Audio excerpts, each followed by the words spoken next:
GT શેઠ વિદ્યાલય ધોરણ 12 commerce, વિષય અર્થશાસ્ત્ર, પાઠ 7મો, ભાગ 5મો।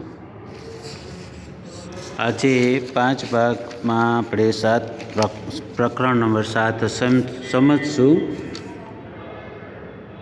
કે લખી શકાય એવા સરસ મજાના વસ્તી પ્રકરણમાં સારા માર્ક્સ મળે એવું સરસ મજાનું પ્રકરણ છે, તો વારંવાર વાંચજો। હજી ઘણા બધા વિદ્યાર્થી, બધાને જ આમ તો અર્થશાસ્ત્ર વિષય છે, છતાં પણ ઘણા 50% હમણાં તો, નહીંતર 10-12 વિદ્યાર્થીઓ આ યુટ્યુબમાં વિડીયો જોતા નથી। પ્રશ્ન તમે તૈયાર કરી લો છો, વાંચો છો, એ બરાબર છે, પરંતુ અમુક ઉદાહરણ છે, અમુક શબ્દો છે, જો એ નહીં સમજાય તો થોડા સમય પછી તમને ભૂલાઈ જતું હોય। એક વખત સરસ મજાનો શબ્દ સમજી લો તો પ્રશ્ન આમાં ગણિત જેવા માર્ક છે, જે પ્રશ્ન પૂછાય લખો, નહીંતર શું થશે, પ્રશ્ન કયો હશે ને જવાબ બીજો લખશો। તો આપણા સાહેબની સૂચના છે કે દરેક વિદ્યાર્થી ખાસ એ યુટ્યુબમાં વિડીયો જુએ અને લાઈવ જે આપણે એકાઉન્ટ સ્ટેટના પીરિયડ અને અંગ્રેજી F1 પીરિયડ તમે રેગ્યુલર ભરજો। વારંવાર કહીએ છીએ, પરીક્ષા આવશે જ, એમાં બાંધછોડ કરશે નહીં। અને તમારે બોર્ડની પરીક્ષા છે, જો સારી કોલેજ લેવી હોય તો થોડીક તૈયારી જાતે પણ કરવી પડશે। તમે મહેનત કરો જ છો, પરંતુ અમુકને આળસ આવી જાય છે, એના માટે અમારે ખાસ મિટિંગ હતી અને જે મહેતા સાહેબ છે એ તમારી હાજરી પૂરે છે। જે તમને કંઈ પ્રોબ્લેમ હોય તો અમને વાત કરો, તો એ રીતે અમે એનો ઉપાય કરી શકીએ। જો ભણશો નહીં તો પછી મજૂરી જ કરવાની છે, અમારા માટે નથી। સારી રીતે ભણશો તો તમને જ ઉપયોગી બનશે। હવે ઘણા બધા વિદ્યાર્થી આ વખતે 7મા પ્રકરણમાં એબસન્ટ રહ્યા છે। અમને ખબર પડી જાય છે કેટલા જુએ છે અને કેટલા નથી જોતા। કેકને ફોન કરવો એ શક્ય નથી, પરંતુ જ્યારે પણ પ્રશ્ન બનશે એ તમારી જવાબદારી ગણાશે। અમે તો એબસન્ટ લખી નાખીએ છીએ, તો મહેરબાની કરી અને જોજો તમારા માટે। આમાં કંઈક વાંચશો, જોશો તો એકાદ પ્રશ્ન 2-3 માર્કનો તમને તૈયાર થશે, નહીંતર લાંબી ગેરહાજરી જો હશે તો પછી તમને તમારી જવાબદારી રહેશે, જે સરકાર નિર્ણય લે। બરાબર, આપણે ઊંચા જન્મદરના માટેના કારણો એ જોયા હતા। ખાસ પૂછાય એવો બોર્ડમાં પ્રશ્ન છે, 3 માર્ક અથવા 5 માર્ક, 2 માર્કની ટૂંકનોંધ રૂપે, 2 માર્કના ટૂંકા પ્રશ્ન રૂપે પણ પૂછાય, 3 માર્ક માટે ટૂંકનોંધ રૂપે પણ પૂછાય કે ઊંચા જન્મ દર માટેના કારણો। તો એમાં આપણે સામાજિક કારણો જોયા હતા, એના પેટા પ્રશ્ન હતા સાર્વત્રિક લગ્ન પ્રથા, નાની ઉંમરે લગ્ન અને વિધવા પુનઃલગ્ન, પુત્ર પ્રાપ્તિની ઘેલછા। આ બધું લખી શકો ને સમજી શકો એવા સરસ મજાના પોઈન્ટ છે। અને ચોથું, સંયુક્ત કુટુંબ પ્રથાને કારણે ઊંચો જન્મદર રહેતો હતો, બધી સગવડ મળતી હતી, એને કારણે એક આર્થિક પરિબળો કે શિક્ષણનું નીચું પ્રમાણ હતું, એ સમજી નહોતા શકતા કે ઝાઝા બાળકો હોય તો આપણને વધારે પૈસા કે વધારે આવક થાય, એથી પણ એ જન્મદરનું પ્રમાણ ઊંચું રહેતું હતું। પછી આવકની નીચી સપાટી, ગરીબ કુટુંબ હોય એ મેં તમને કીધું એમ કે ઝાઝા હાથ રળિયામણા, એટલે એ રીતે પણ એ બાળકોનો વધારે જન્મ આપતા હતા। પછી બાળ મૃત્યુ દરનું ઊંચું પ્રમાણ છે, એ બાળ મૃત્યુ દરનું ઊંચું પ્રમાણ, એના પણ આપણે હવે ઘણા બધા પોઈન્ટ જોવાના છે। એમાંથી થોડાક જોયા હતા કે ઊંચા જન્મદરનું પ્રમાણ છે, એમાં બાળ મૃત્યુ દરનું ઊંચું પ્રમાણ કે વધારે બાળકો મૃત્યુ પામતા હતા એટલે પણ વધારે જન્મ આપતા હતા. આમ જન્મદરનું પ્રમાણ ઊંચું રહેતું હતું. હવે અન્ય પરિબળો, એમાં ઊંચું જન્મદરના કારણોમાં અન્ય પરિબળોમાં ઊંચો પ્રજનન દર છે, કુટુંબ નિયોજન અંગેની માહિતીનો અભાવ છે. આ બધી વસ્તુ જોયા પછી હવે બીજો એવો જ 5 માર્કનો અથવા 3 માર્ક અથવા તો 2 માર્કમાં પોઈન્ટ પૂછાઈ શકે. ખાસ 3 માર્કમાં પૂછાય છે કે નીચા જન્મદરના કારણો, નીચા મૃત્યુદરના કારણો. શા માટે આપણે મૃત્યુદર ઘટ્યો?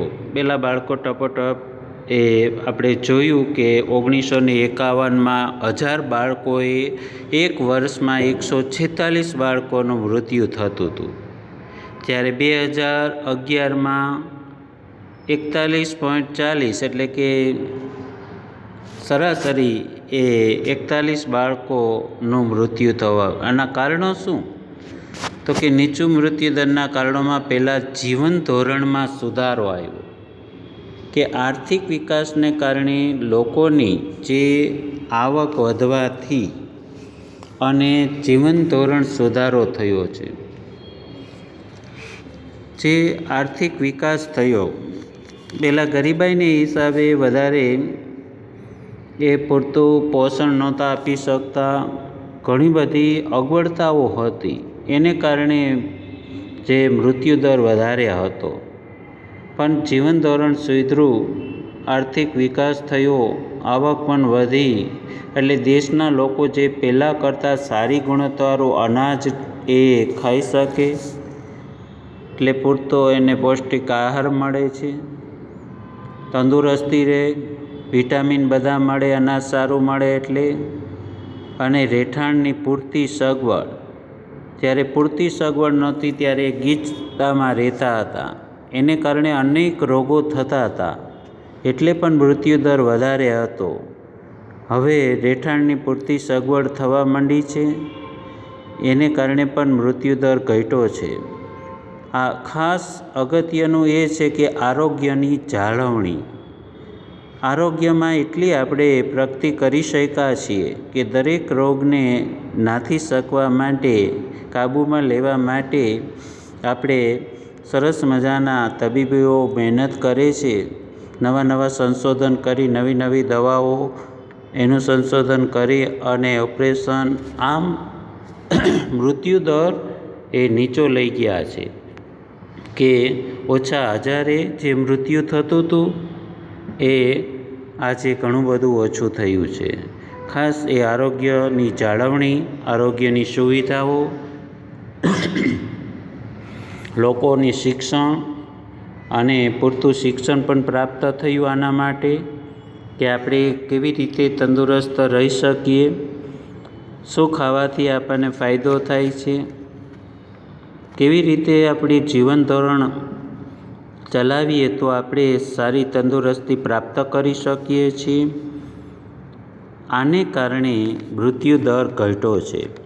સરસ મજાનું આવું 2 માર્ક માટે પણ લખી શકાય એવું મેં તમને વધારાનું પણ ઘણું બધું કીધું જે, એટલે આમાંથી 2, 5, 10 વાક્ય યાદ રહી જાય તો પણ ઘણું બધું આપણે સારી રીતે પ્રશ્ન, ગણિત જેવા માર્ક, પણ ગમે તેવા ગપ્પા મારી દઈએ તો કદાચ આમાં માર્ક 0 મળે. હવે નીચા મૃત્યુદરના કારણોમાં બીજો મુદ્દો છે રોગચાળા પર નિયંત્રણ. જે 20મી સદીમાં ઉત્તરાર્ધમાં દેશમાં પ્લેગ, શીતળા, ક્ષય, મેલેરિયા જેવા જીવલેણ રોગોને કારણે મૃત્યુદર ઊંચો હતો. કારણ કે સામે એવી રસી નહોતી, એટલી આરોગ્ય સેવા પણ ઉપલબ્ધ થતી નહોતી, એટલા દવાખાનાઓ નહોતા, ડૉક્ટરો નહોતા.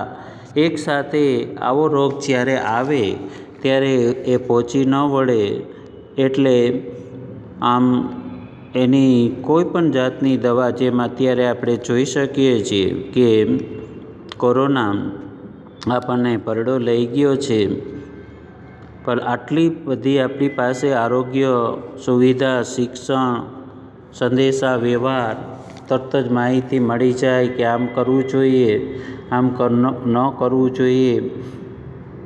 છતાં પણ આપણે જોઈએ છે કે એક દિવસમાં હજારો લોકો મૃત્યુ પામે છે.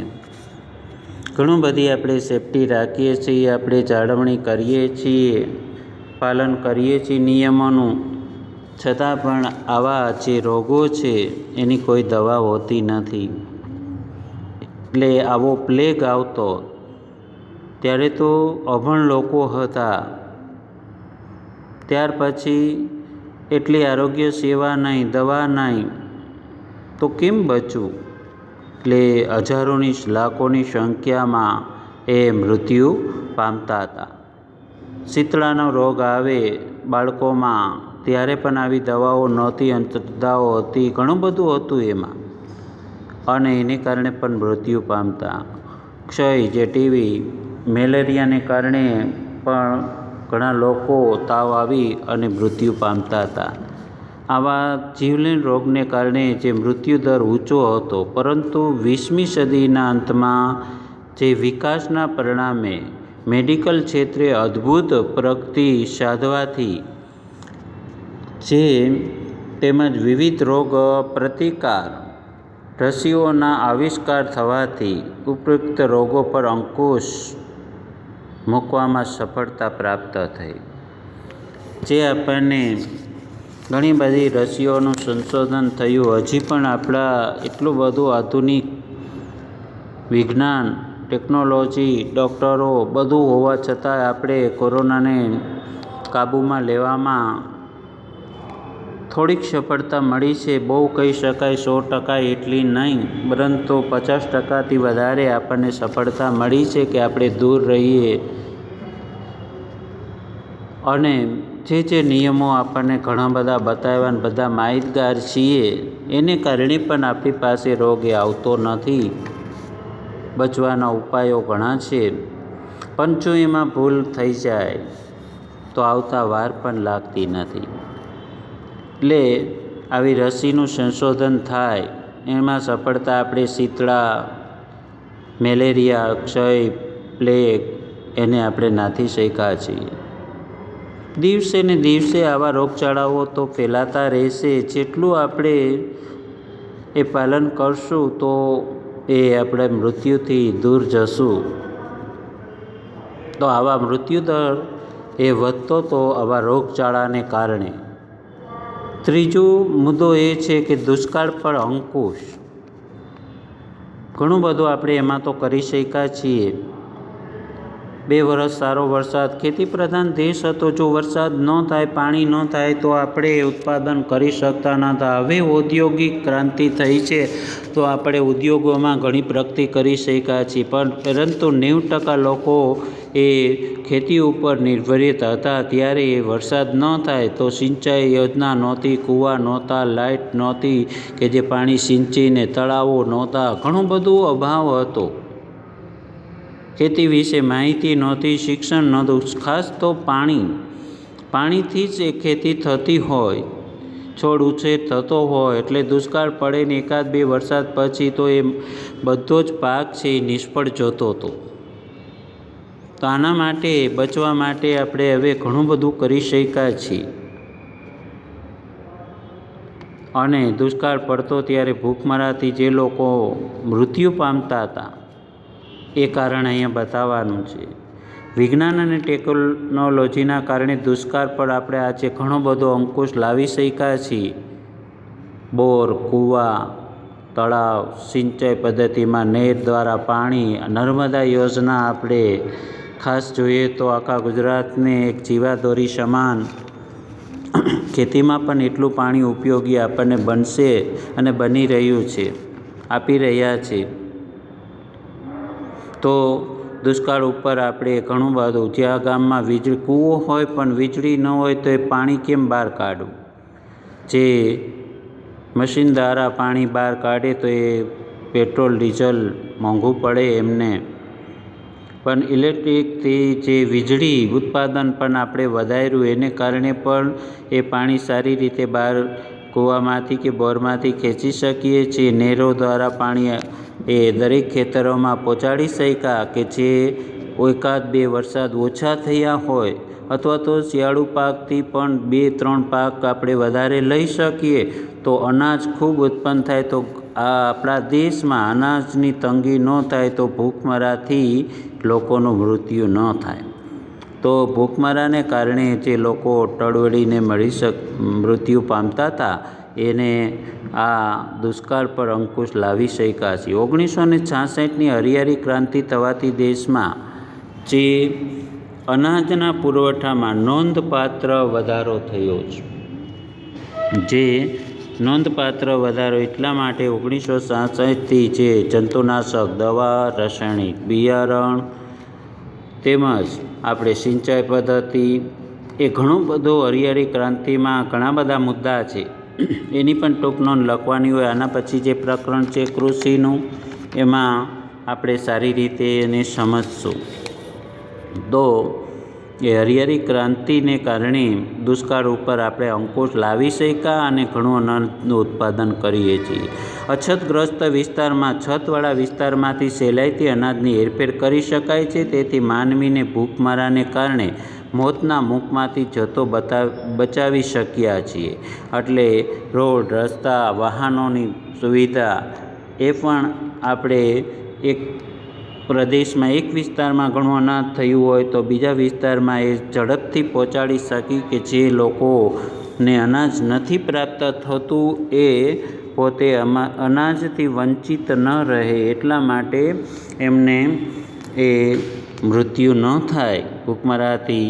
એ વસ્તુ આપણને મૃત્યુદરના કારણોમાં ત્રીજો મુદ્દો. અને હવે ચોથું, કુદરતી આપત્તિઓ સામેનું રક્ષણ.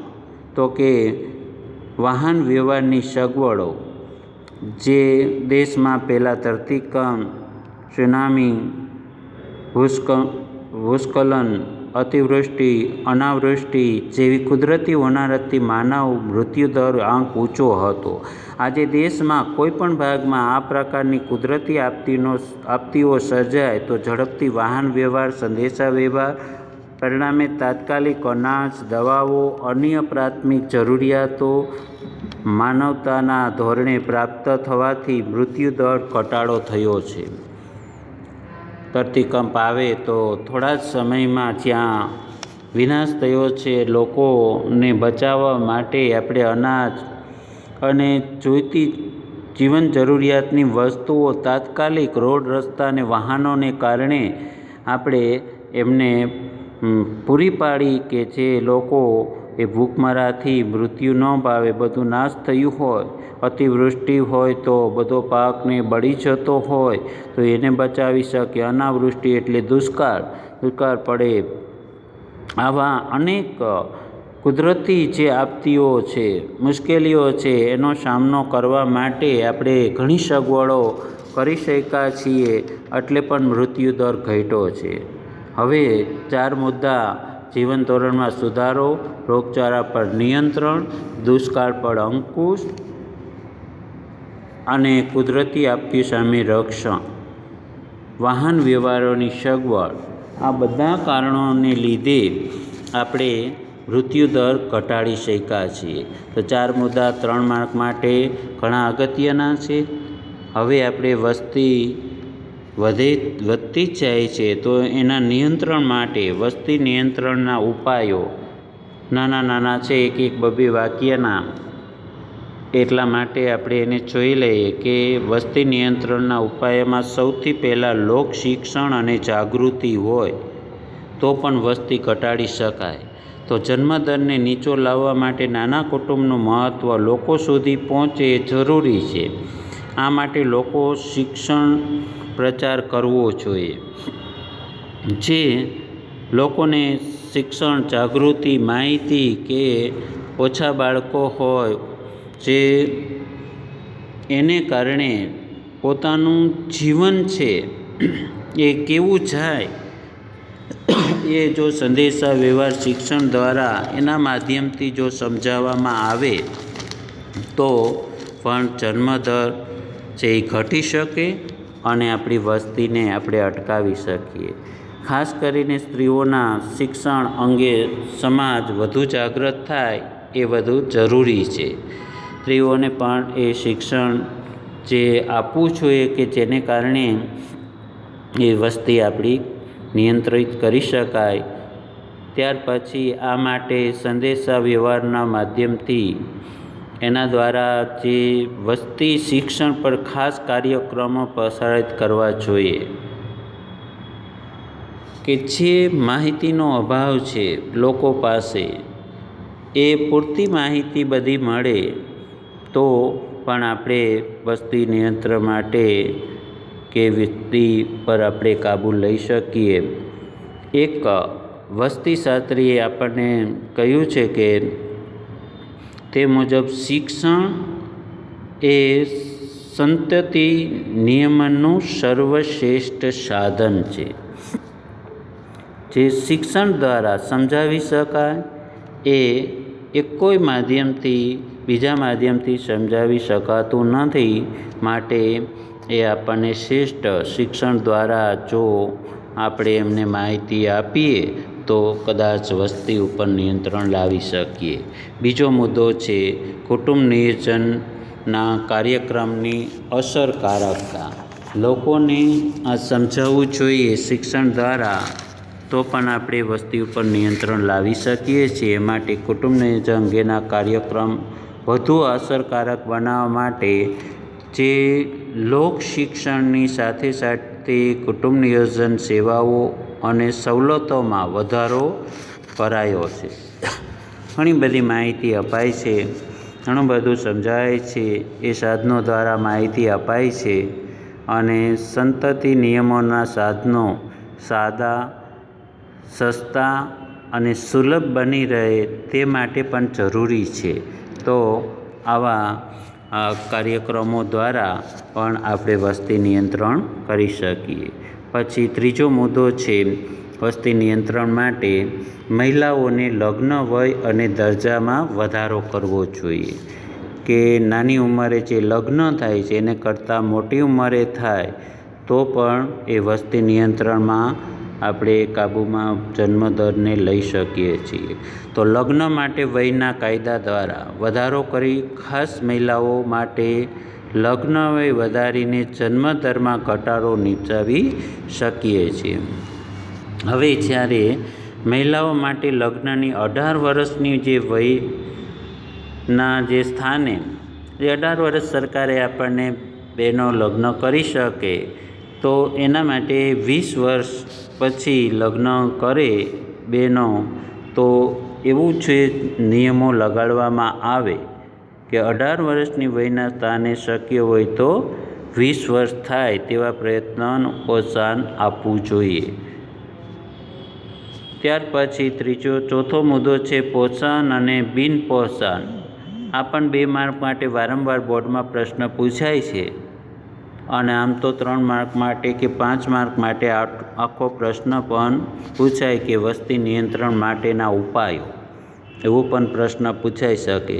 તો પ્રોત્સાહનો અને બિન પ્રોત્સાહનના કાર્યક્રમો માટે આપણે જોઈએ તો કે સરકાર આ કરી શકે છે અને સરકાર તરફથી આપવામાં આવતા પ્રોત્સાહનો જેમ કે વંધ્યીકરણનું ઓપરેશન કરાવનાર દંપતીઓને આર્થિક વળતર આપવામાં આવે. જે કુટુંબ નિયોજન માટેનું જે ઓપરેશન કરવામાં આવે તો એમને પૈસાની સહાય પણ આપવામાં આવે, એને પ્રોત્સાહન કહી શકીએ છીએ. બિન પ્રોત્સાહન કેવું કહેવાય તો એ કાયદો છે. જેમ કે 2 બાળકોવાળા દંપતીઓને મહત્ત્વના લાભો પાછા ખેંચી લેવા, 2 બાળકોથી વધારે હોય એમને કોઈ સહાય નહીં કરવી. આવું ચીનની અંદર એ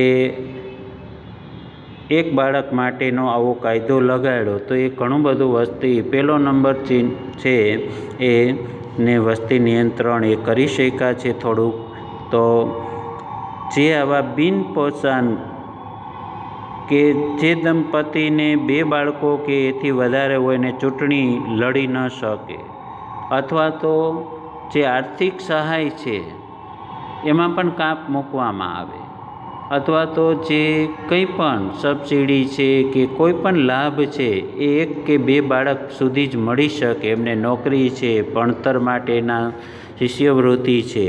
જો 2 બાળકોથી વધારે હોય તો એને લાભ ન મળે તો પણ વસ્તી નિયંત્રણ કરી શકી બિન પ્રોત્સાહન તરીકે ને પ્રોત્સાહન આપવા માટે જે કાંઈ આ વસ્તી નિયંત્રણ માટેના જે કાર્યક્રમો છે એના માટે પ્રોત્સાહન આપીને પણ એને વસ્તી નિયંત્રણ માટેના લાભો આપીએ તો એ પણ જન્મદરનું આપણું જે ઊંચું છે તેને પણ આપણે કાબૂમાં લઈ શકીએ.